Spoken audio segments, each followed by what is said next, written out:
What's up? What's up? What it do, Bing Crew? It's your boy Savon Thomas back with another episode of Coffee and Comments. Today we're going to review the movie Memory. I'm the bad man. Have been for a long time. That's 3 people likely killed with the same weapon. What's that? Found him on the floor. Your shooter's losing his mind. Anything else I can do for you? The room number again? It's on the key holder. The retainer for your services is $10 million. No. Call the contractor. I don't hurt children, ever. Listen to me very carefully. The girl stays alive. You're answerable to me. Went to see this in the theaters, and honestly, if it wasn't for my good buddy Josh at Nichols Nutrition's birthday, I probably wouldn't see this in theaters, but I went to go see it with some friends, and had a great time. But before we get into our review, if this is your first time checking out the channel, subscribe.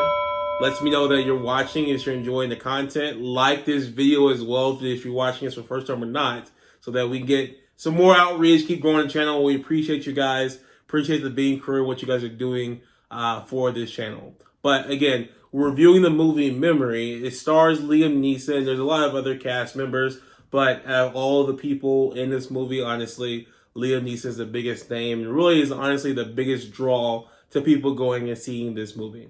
And so really what it's about, kind of like a 50,000 foot view, Liam Neeson plays a hitman, and he works for the cartel, and the FBI agents are trying to connect, different murders to the cartel. There's a lot of stuff going on in the movie, but Liam Neeson plays a hitman, and he chooses not to go through with one of the hits on his target.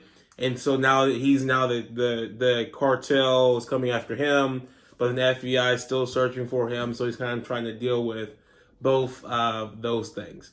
And so it's an interesting story, interesting plot, but it's just, I don't know, just a little dry. And let me say this. I was actively tweeting during this, and the NFL draft was going on while I was watching this movie in theaters. So I might have been a little distracted. So maybe if I paid a ton more attention to this movie, it might have been like a little bit more interesting. There was some good action scenes, some good fight scenes, but overall I feel like it's just kind of, I don't know, Liam Neeson's kind of just got into this routine.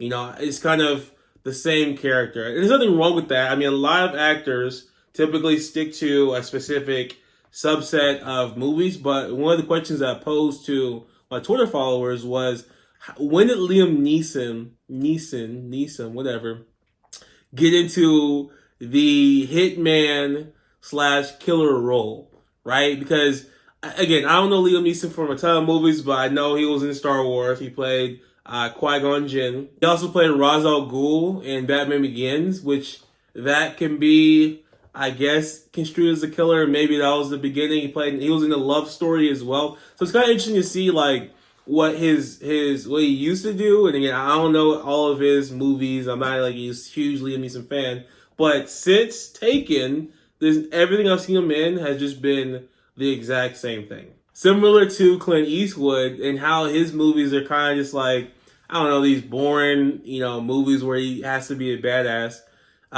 This is a interesting movie just because Liam Neeson's in it, and that's pretty much it. There were some action scenes where I'm like, okay, this is overly the top fake. Like, they're shooting guns, every single bullet misses, so they have to come up on each other and get into a fisticuffs. It's like you unloaded 17 different rounds from your clip. One of them should at least hit. Both guys unloaded a lot of bullets when fighting each other, but none hit. And then they go fight each other, fisticuff, bare hand fisticuff, and old man Liam Neeson beats down young guys. And so it's funny. It's a decent movie to watch. It's not terrible. Again, I enjoyed it. I enjoyed sitting there watching it for the most of the parts that I did pay attention to, because again, an NFL draft was going on. I'm a big football guy, so I was kind of paying attention to that as well. But it was overall just a decent movie. Like, you can go and watch it. I wouldn't have gone to theaters personally to watch it, but I did watch it in the theaters. But if I saw this on Netflix and I watched it, I wouldn't be like, oh man, I wasted my time, right? I would be like, okay, this was a decent film. But if somebody told me this was made by Netflix, I'd believe them, because Netflix is hit or miss with their movies. And so that's overall my rating. It's an okay movie. I gave this like a 6.2 out of 10 overall. So you can just watch it, enjoy it. It's some decent action. The plotline makes sense. It just wasn't like overly astounding. I wasn't like, man, this movie I really, really want to see again. Like if I never saw this movie again, honestly, I wouldn't be shocked, because I probably won't watch it. But if somebody was like, man, I really want to see this movie, go watch it, because it's not a bad watch. Like you'll enjoy it. You'll if you especially like Liam Neeson, you like action, you'll enjoy this movie to some extent, right? So that's my thoughts on the movie. Thanks for tuning in to the episode of Coffee and Comments.